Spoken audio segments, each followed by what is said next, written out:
there, everyone. This is Kelly DeReuter, and I'm here today with my business partner, Lori Gregg. And we are here to talk about how to have fun with your kids and your pets 24/7 when you're in shelter at home.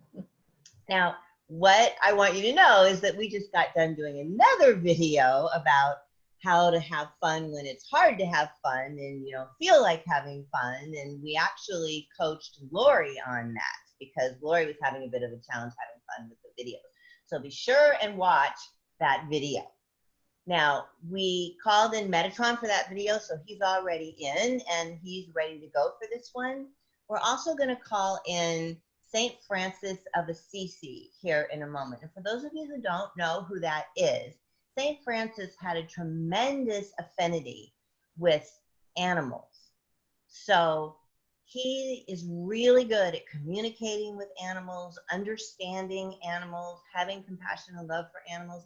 He actually helped me tremendously when my beloved kitty of 17 years died about a year ago. He was there with me beforehand, helping me communicate with her. He helped me ease her passing.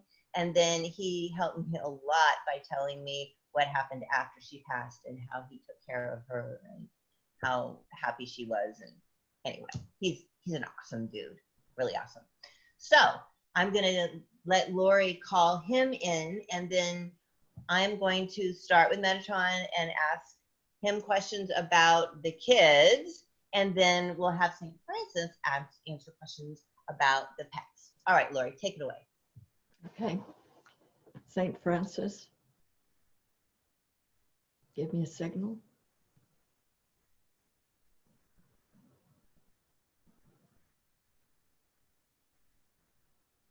We're going to put you on hold for a moment because we're going to talk about the teenagers first and the little kids, and then we'll get to your favorite, the pets. He feels all happy. He's like, yay, good. Cool. Okay, great. Thanks, Lori. So, Metatron. Some people are going nuts being around their families 24/7. And the kids have so much energy. They don't know what to do with it. So tell us, what can we do to have fun and to kind of shift the energy so that things are working with the kids?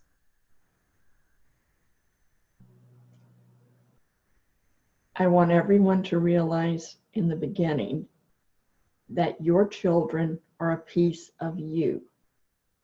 So don't forget that they are a reflection of you and your true inner selves. So when you get aggravated with them about being lazy in your perception, about, I'm actually noticing your little cat is right behind you, Kelly, ready for St. Francis, I can see. But he's going, sorry, Lori. He's going, Lori, yeah, back to the kids. He's saying they're a reflection of all of you. So remember, whatever you see and you get aggravated with, and yes, you are all, a little too close for comfort now. Remember, it is a reflection of you. So take a breath before you respond to your child. And I don't care if it's a toddler or a teenager. Take a moment before you respond and be like, oh, that's a piece of me. Okay. And then start to think of what would it be like if I were in their shoes. They're so used to running around and being at school and being with their friends. They're not used to being at home with you either. So it's stressful for them too. And especially the little tiny ones, they can't express like, oh, I'm bored. They might cry. They can't talk about, oh, I'm bored. Now your teenagers, of course, they can. Remember, if you were in their shoes, how would it be like for you to be stuck inside with you? So I want all of you as a family. Moms and dads, do not do this by yourselves. as a family. Make it a little family get together, a family meeting. That's fun. And think like, what can we do together that we can all enjoy? Remember, moms and dads, you are not the boss. And I guarantee whatever your toddlers or your teenagers are going to say to you is not going to be on your to-do list to have fun. But remember to give and take. And you may want to say, okay, on Monday we're doing what Junior says. On Tuesday we're doing what Dad says. On Wednesday we're doing what Mom says. On Thursday we're doing what Juniorette says. And everybody gets a day to plan the family fun. And remember, family fun can be anything. Leave it open to your children. Relate to them as if you're their same age. Parents, your lives will be so much smoother when you think, what would it be like to be a toddler again? Might be entertaining to you too, I hope. And enjoy that. What would you want to do if you were a toddler? Maybe color on the walls and throw things. And that may not fit with your household now to color on the walls. And you may think, let's put a bunch of paper up on the walls or poster boards or anything that you can get your hands on and all color on the walls. And tell them this is just a quarantine activity that you're only doing on the paper or the poster boards. And have some fun while you do it with your children too. So remember, what's it like to be in their shoes? And parents of the teens, a little different ballgame, isn't it? Because they Yeah, the teens aren't going to want to color on the wall. No, they're not. And think, what will they want to do? Many of you know they want to play video games. Why don't you take this time to learn how to play some of those games? I know most of you are rolling your eyes right now. And it could be way more fun than you imagine. And it will be connection time with your teens. And they will appreciate most of the time. They may not always show it, but they will appreciate you doing something that they know they enjoy and provides them a lot of fun, provides them connection with their buddies that they're not getting right now. So they're missing out just the same way you parents are missing out.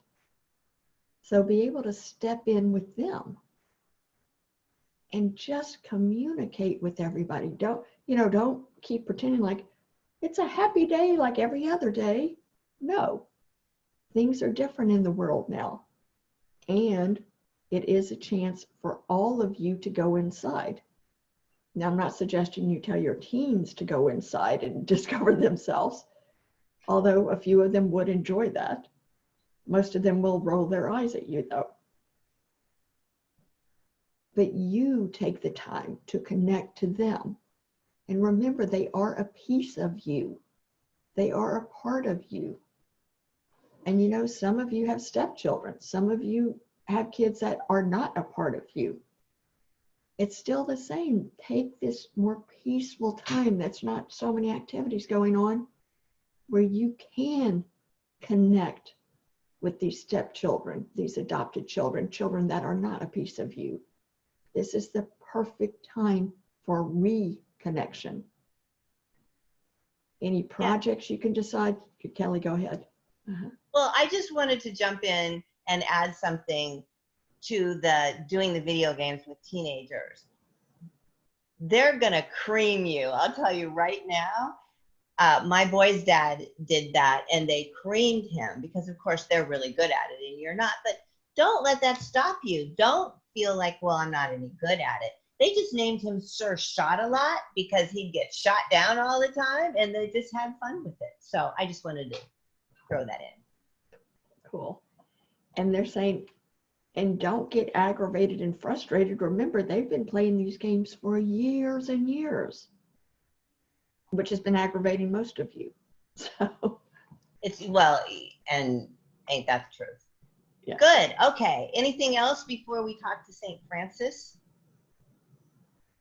No, he's saying, remember, this is the reconnection time. That's good.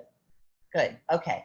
Also, I want to invite all of you, and I'm going to do it too, and so will Lori, to put in the comments under this video what you came up with, what your kids came up with. Give everybody else all of the ideas and what you did for fun and for projects. That would be really awesome. I can tell you right now, one of the things I did with my kids when they were younger as a big project was we got some little hamsters, and the pet stores are still open, some dwarf hamsters, and a whole bunch of tunnels, and we created this whole city of tunnels for the dwarves. We called it Hamster Heaven. It was really fun. So we've done a lot of other things, but it's creative stuff like that that can just really make this a fun time. Okay, so St. Francis, we would love to hear about our pets, our animals. Sometimes they're more aggravating because we're around them all the time, but there's also more opportunities with them too. In fact, I just want to call people's attention to the fact that I'm wearing a kitty necklace, and I just want to share something. When I was putting on this necklace this morning in front of the mirror, I was really focused on doing the snap, and I didn't notice one of my kitties had crept up to the side of me, and then she pounced on the necklace because it's bright and shiny. And I'm like, ow! He scratched my neck. And it's just things like that that I know are happening with people when they're around all the time.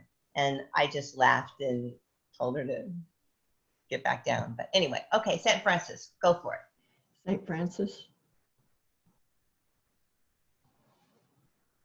he's saying, thank you, ladies, for allowing me this time.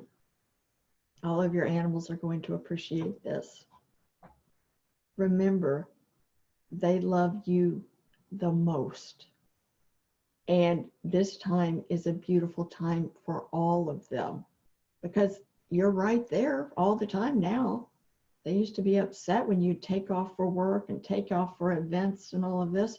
Now you're there with them so often. So they are really loving this. You may notice they're even by your sides even more now, because it wasn't always like this.